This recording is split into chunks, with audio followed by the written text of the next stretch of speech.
So the best of Chilean wines. There might be some truth to that. We're going to find out. I've got some experience with Don Melchor. I've seen it more than once. I've experienced it more than once, and I've got to say it's pretty amazing. This is Puente Alto Vineyard, which means high bridge vineyard. And we're going to explore this a little bit. Their founding and their history goes all the way back to 1843, so they have quite a bit of years of experience. And that was when they first started doing their plantings, and that's when they first started growing their vines.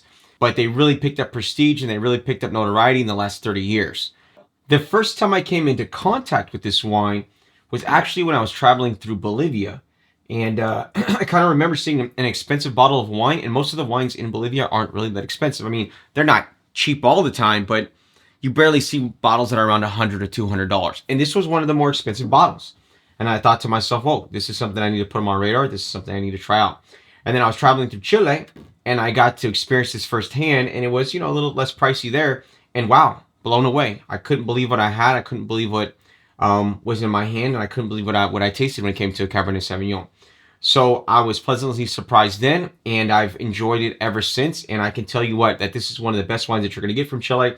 And when they call it the best of the best, I kind of have to agree. Like I said earlier, Don Melchor has a history that goes all the way back to 1883.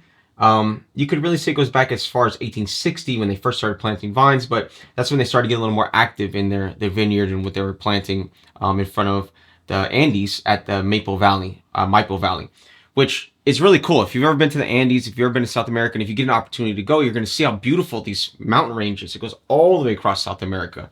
And it's something amazing to see with your own eyes. And they're right there at Maipo Valley, which is, an area that drops down from the bottom of the Andes. And that's where this is located. They've been planting for a long time and they've been growing for a long time, but they didn't really get their prestige until probably around the 80s.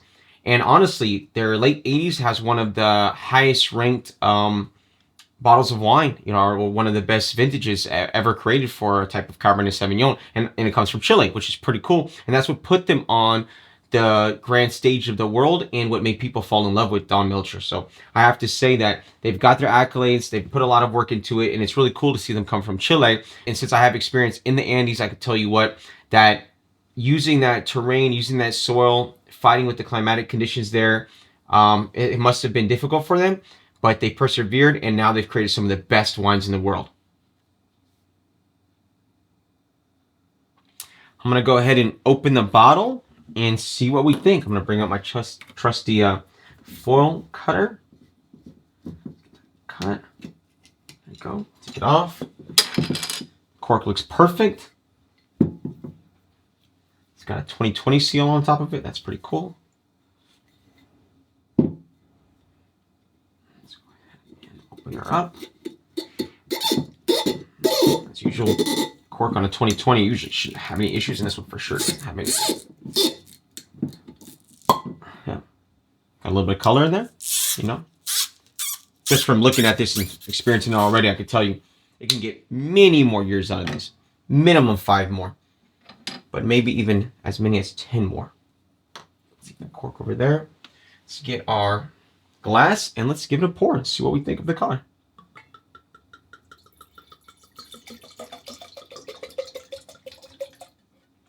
I'm going to say it's a dark cherry. That's what I see here. Let's see what it's like when you give it a little swirl. It's got a little bit of a velvet texture to it. Yeah, it's nice velvety, but yeah, it coats pretty well. Looks medium body. But yeah, very nice cherry color. I would say a light ruby. Very nice. I'm going to go ahead and nose it and also put it on my palate and see what I think. Yeah, you get cherry. I guess maybe black cherries. Cassis. I mean, I'd say there's some spice, but I don't know if that's cedar, oak, maybe oak. Yeah, but cherries for sure. Very nice. Maybe even some blackberries. Let's see what it's like on the palate.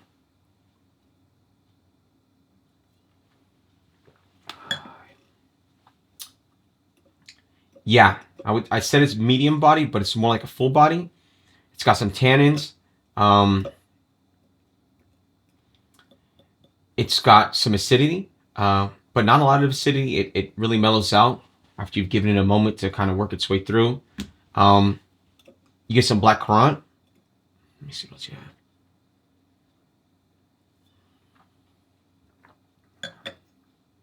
The blackberries and the cherries for sure. Yeah, you get a lot of that.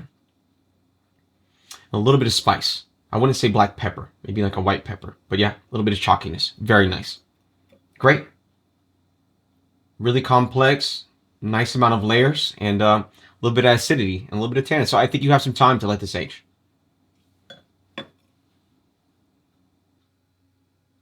I'm going to go ahead and visit this one more time on my palate, and I'm also going to pair it with some cheese and a little bit of dried meat, which I think is a perfect complement to this and something I recommend. This is a Bellavitano Italian cheese. This is also another one. This has got herb and garlic, and this one has a little bit of Merlot. And also we've got a Montmore cheese here, which is another Italian. It's a little nutty, and it's also got a little sweetness to it. And we got some dried salami here. You know, very nice stuff to go well with this. Let's see.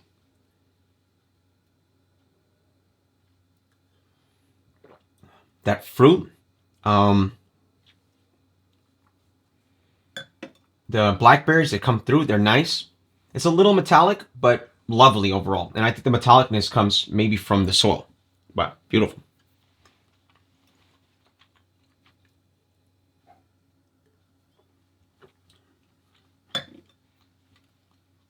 Great with that Montmore. With the garlic and herb. Very nice and pairs well with the cured meat as well. I'm going to say this should be a part of your collection. If you can get this, you can get your hands on it and marry it to the collection you have. You're going to be happy. It's unique and serves its own purpose and does its own kind of thing from Chile. So I think it's something nice to have and share with others. I'm, of course, going to keep this in my collection. I actually have a few other bottles I'm going to share with you. We're going to review them here on this channel. But I want to tell you thank you very much for joining me, learning about Don Melchor, also learning about this amazing wine, this Puente Alto Vineyard. And it's a 2020 vintage. I look forward to you joining me again. Please like, subscribe, and share. And put any suggestions about anything that you want to learn about. Thank you.